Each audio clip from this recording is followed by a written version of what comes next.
Her Mahadev everyone, welcome back to my YouTube channel. तो सुबह उठती हूँ मैं 6 बजे एंड फटाफट घर के सारे काम ख़त्म करके नहा धो के होके मैं मतलब कंघी वंगी करके रेडी हो जाती हूँ लाइब्रेरी जाने के लिए।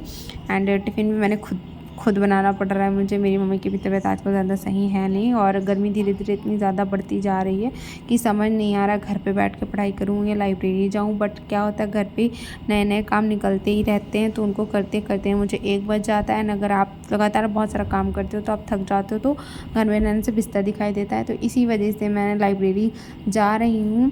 भले ही कितनी धूप हो पर लाइब्रेरी जाऊंगी तभी मैं अच्छे से पढ़ूंगी। और पहले ठंडियों में तो मैं घर में पढ़ लेती थी, बट गर्मियों में मुझसे नहीं हो पा रहा है, तो इसीलिए मैं लाइब्रेरी जा रही हूँ।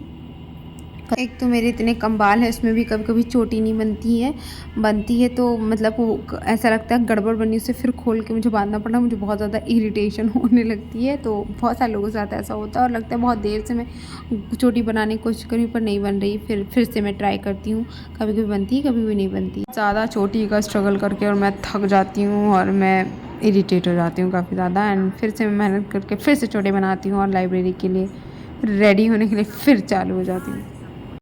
मैं लाइब्रेरी के लिए रेडी हो चुकी हूँ और मैं निकल रही हूँ लाइब्रेरी के लिए।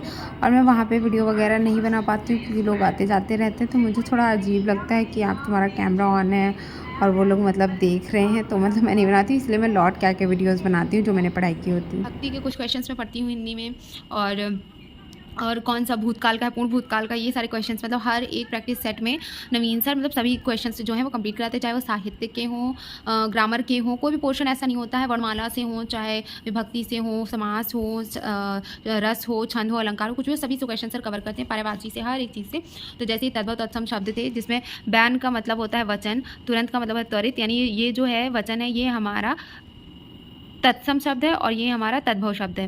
तो हल्दी को हरिद्रा बोलते हैं तत्सम में, एंड बैन को वचन बोलते हैं, एंड अफीम को अहिफेन बोलते हैं। तो ये सारी चीज़ें भी हर एक जो क्वेश्चन नवीन सर करा रहे हैं, मतलब उनकी पुरानी वीडियोज़ हैं, हालांकि मैं बराबर नहीं चली, मैं फिर से पीछे से कंप्लीट कर रही हूँ उनको स्टार्टिंग से। तो उसी में से मैं कंप्लीट कर रही हूँ कि अगर कोई एक क्वेश्चन आता है तो उससे रिलेटेड सर 5 से 10 करा देते हैं, चाहे वो पर्यायवाची हो, वचन हो, पुल्लिंग स्त्रीलिंग हो, कुछ भी हो, सारे क्वेश्चन करा देते हैं। एंड पुर्तगाली शब्द कुछ लिखवाए थे सर ने, पूछा था कि जो कैची वर्ड है वो कहाँ का है, तो तुर्की वर्ड है, ये भी हमने पढ़ा। बहादुर, लाश, सुराग, उर्दू, तोप, सुराग, ये सब जो हैं हमारे तुर्की वर्ड होते हैं। ये पर्यायवाची पढ़ाया था सर ने। घड़ा का पर्यायवाची कुट, घट, कलश, कुंभ, ये सब पढ़ा। विलोम शब्द काफ़ी सारे पढ़ाए थे सर ने।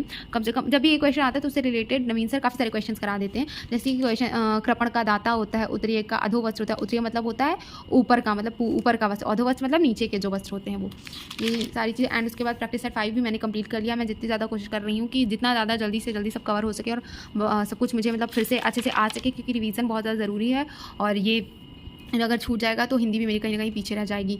एंड मुझे ये क्वेश्चन पूछना है कि आपसे बताइए कि हरि गीतिका में कितनी मात्राएं होती हैं, तो आप मुझे कमेंट करके ज़रूर बताना। एंड गीतिका मैं बता देती हूँ कि 26 होती हैं। दोहा में जिन लोगों को ट्रिक्स पता हो नवीन सर की, तो सर ने बताया है दोहा में होती हैं 13-11। दोहा यानी दो का धोखा देना, बात हुई थी 13 की और दिया गया 11। तो ये नवीन सर की ट्रिक है और उसी से मैंने भी काफ़ी चीज़ें याद की हुई हैं, चाहे वो रोला सोठा हो और ये सब चीज़ें हो, उन्हीं से मैंने याद की हैं। पिछली वीडियो में मैंने पाइप एंड सिस्टर्न कंप्लीट कर लिया था। एंड फिर मैंने मिक्सचर एलिगेशन अंकित भाटी सर से पढ़ा। मतलब मुझे ये चैप्टर पहले कभी नहीं समझ आया था, हालांकि मैंने SSC GD के टाइम भी पढ़ा था, बट मुझे तभी इतना नहीं समझ में आया था। बट अब मैंने फ्रेश माइंड से इसको पढ़ा तो मुझे काफ़ी अच्छे समझ में आया। तो इसका मतलब जो ओवरऑल बेसिक यही होता है कि जैसे कि कोई टब है, मान लो कोई बाल्टी है, उसमें हमने पानी और दूध ऐड किया, तो अगर हम पहले उसमें से ऊपर पानी निकालते हैं तो उसके साथ पानी के साथ दूध भी निकल आता है, तो कितनी क्वांटिटी में निकली दोनों चीज़ें, ये सारी चीज़ें हम मिक्सचर एंड एलिगेशन के थ्रू मतलब सीखते हैं कि कितना निकलेगा, कितने किलो निकलेगा, उसका प्राइस क्या होगा अगर दो चीज़ें मिक्स करेंगे, अलग अलग चीज़ें, नया मिश्रण जो बनेगा वो कितने प्राइस का हो, ये सारी चीज़ें हमने मिक्सचर एंड एलिगेशन में पढ़नी होती है। ये चीज़ मुझे नहीं पता थी और मैंने जब सही से पढ़ा तब मुझे बहुत ईजी चैप्टर है। अगर आप कोशिश करोगे बहुत आसानी समझ में आ जाएगा। जो बच्चा इसका बेसिक समझ जाएगा वो बहुत आसानी समझ जाएगा। मतलब कि इस चैप्टर के पीछे आपको अपनी समझ का यूज़ करना होगा, तब जाके आपको ये चैप्टर बहुत आराम से समझ में आ जाएगा। तो मैंने ये चैप्टर तो कंप्लीट कर लिया है।